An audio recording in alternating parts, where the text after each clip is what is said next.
देखिए, आज का हम लोगों का टॉपिक रहेगा विश्व इतिहास, ठीक है? उसको पढ़ते हैं हम लोग। देखिए, विश्व इतिहास हम लोग के सिलेबस का है, इसलिए पढ़ना पड़ता है।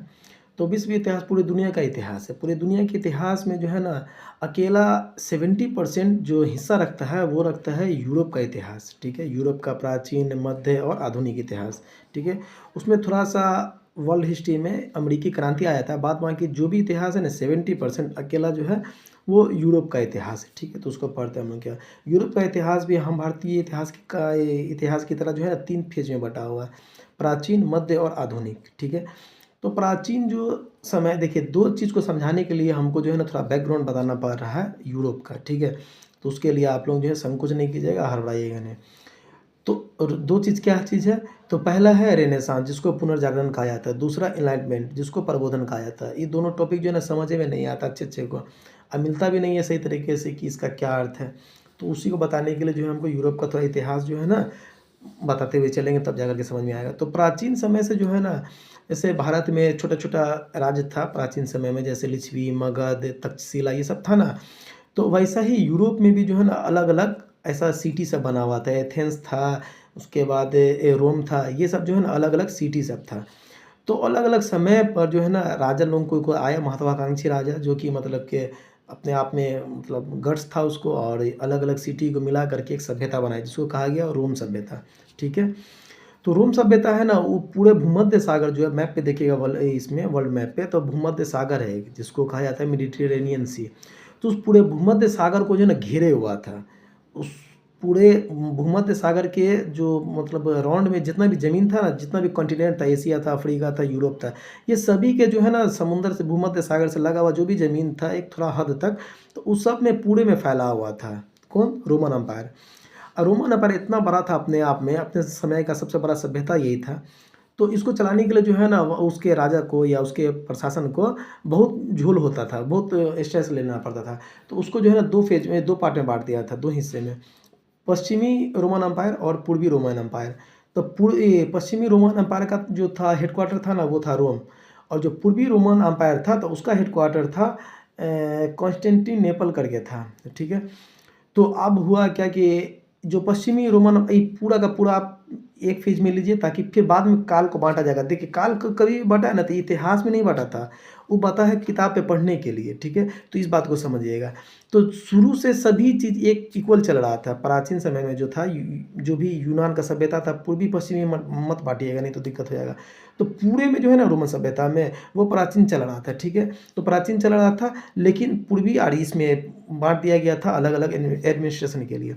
तो पश्चिमी वाले पर जो है ना जर्मन लोग अटैक कर दिया था। जर्मन जो है ना मतलब कबायली लोग था, आदिवासी लोग जैसा अपना ज़िंदगी काट रहा था, ठीक है?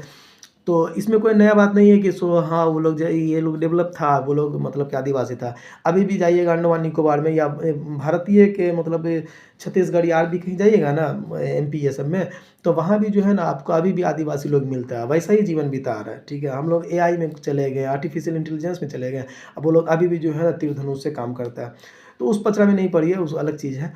तो ये जो है ना कबायली लोग अटैक कर दिया था पश्चिमी रोमन एम्पायर पे। और जो ये लोग अपना पश्चिमी रोमन एम्पायर जो था ना प्राचीन समय का, पूरा रोमन एम्पायर जो था ना, वो उन लोग अच्छे तरीके से अपना जो है मतलब सभ्यता को डेवलप किए हुआ था, ट्रेड कर रहा था, आर्ट एंड कल्चर बना रहा था, सारा चीज़ कर रहा था। जैसा होता है विकास की तरफ बढ़ने के लिए, जैसे कि माना जाता है ये नवपाषाण काल के बाद जैसे ये लोग सिविलाइज़ होने लगा था, उसके बाद ये लोग जो धीरे-धीरे बुद्धि काम कर रहा था, उस हिसाब से अपने आप को डेवलप करता जा रहा था, ठीक है? तो ये लोग डेवलप किया था, लेकिन जर्मनियाई लोग जो है ना आदिवासी की तरह ही रहने में उसको मज़ा आता था। तो वो लोग क्या काम किया कि देखा कि यहाँ इस पे अटैक किया जा सकता है। तो वो लोग जो है ना कबायली लोग, पूरा जर्मनी जो है उठ करके पश्चिमी रोमन अम्पायर पर अटैक कर दिया था, और अटैक करने के बाद उस पूरे इलाका को अपने अंडर में ले लिया था, कब्जा कर लिया था। और कब्जा करने के बाद जो भी उन लोगों का मान्यता था, जर्मनियाई लोग का मानना था, वो लोग जो है ना उस हिसाब से पश्चिमी रोमन अम्पायर में कि इलाका में अपने आप को वैसे ही ढाल रहा था, वैसे ही रखे हुआ था, जैसा उन लोगों का अपना पर्सनल कल्चर था, उसी हिसाब से रह रहा था, ठीक है? और पूर्वी में वो लोग नहीं जा पाया था, ठीक है? ये लोग पश्चिमी में था, और पश्चिमी रोमन अम्पायर में पूरे अपने हिसाब से कर रहा था। ये जब ये लोग अटैक किया था ना जर्मनियाई लोग, तो उस समय से लेकर के मध्यकाल चालू हो गया यूरोप में, ठीक है? पढ़ने के इतिहास से हम बता रहे हैं व्यू से, तो उस समय से जो है ना मध्यकाल को जोड़ा जाता है, ठीक है? तो पूरा का पूरा मध्यकाल जो बीता है ना यूरोप में, उसको कहा जाता है अंधकार, ठीक है। तो अंधकार का काल कहा जाता है यूरोप का मध्यकाल को, ठीक है। तो उस समय भी जो है मतलब वो लोग अपने हिसाब से कर रहा था, लेकिन पूर्वी वाला सब जो था वो लोग अभी भी वर्ल्ड के अलग अलग देशों के साथ ट्रेड कर रहा था। चाइना के साथ कर रहा था, इसके भारत के साथ कर रहा था, अलग अलग देश के साथ में अपना उसका ट्रेड हो रहा था। अपना उसका आर्ट एंड कल्चर जैसा था वैसा ही था। जो पश्चिमी का था वो तो पूर्वी का भी था, लेकिन उसके ऊपर अटैक नहीं हुआ था तो वो लोग कंटिन्यू था अपना, ठीक है। और ये लोगों का डैमेज हो गया था क्या कि इस पर अटैक किया था, ठीक है। तो इस चीज़ को पूरा जो पूरा मध्य यूरोपीय काल बीता था, ठीक है। पूरा मध्य काल जो यूरोप में बीता था वो पूरे को क्या कहा गया, इसको अंधकार युग कहा गया। तो उस अंधकार में जो है ना उन लोगों का कबायली लोगों का अपना कल्चर था, अपना हिसाब से वो लोग काम कर रहा था, ठीक है।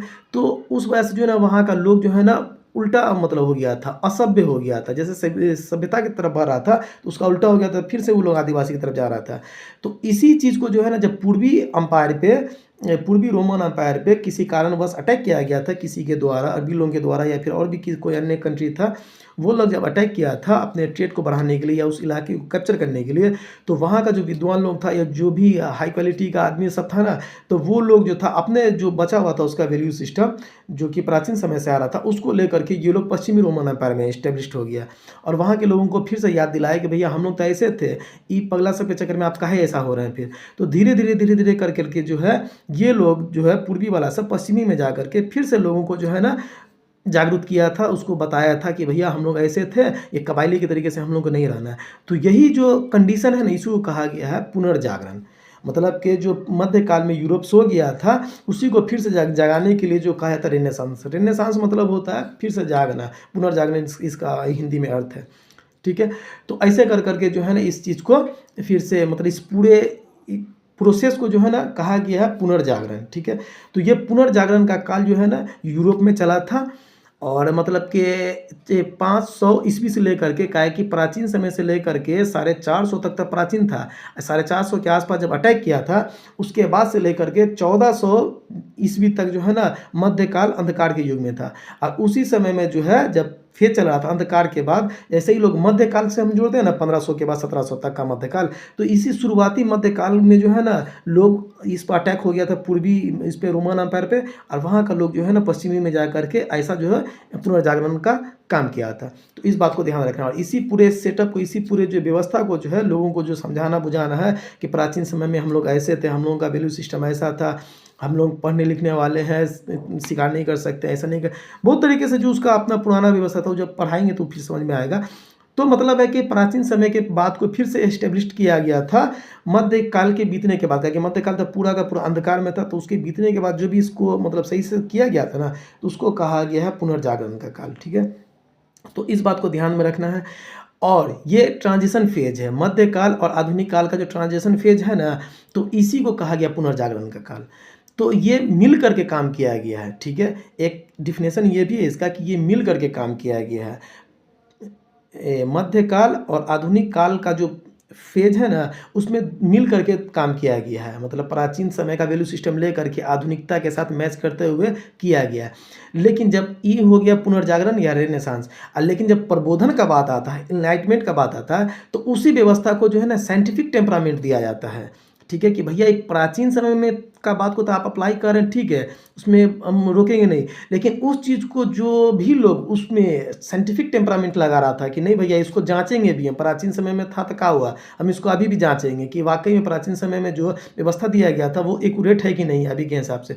तो उस चीज़ को जो जांचने परखने वाला जो व्यवस्था था ना, तो उस व्यवस्था को कहा गया है प्रबोधन काल या इनलाइटमेंट। समझ में आ गया। तो इन लोगों का जो है ना ये इसका रेनेसांस का और इनलाइटमेंट का यही मेन विशेषता है कि एक है कि प्राचीन समय के बात को फिर से रिवाइव करना जो कि पूर्वी काल में रोक दिया गया था।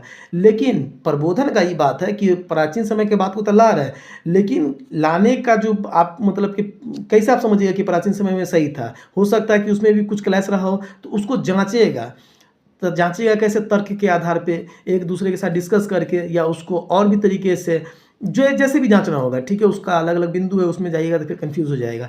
तो मतलब कि प्राचीन समय के बाद को फिर से उपयोग में लाना वो हो गया रेनेसांस, ठीक है, जिसको पुनर्जागरण कहा गया।